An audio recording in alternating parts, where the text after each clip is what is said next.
আসসালামু আলাইকুম সবাইকে। ধান খেতে দেখেন বাবুই পাখির আক্রমণে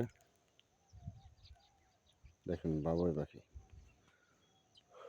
শত শত হাজার হাজার বাবুই পাখি এইগুলা সব এই ধান খেতে দেখেন এই ধান কাইটা রাখছে এখানে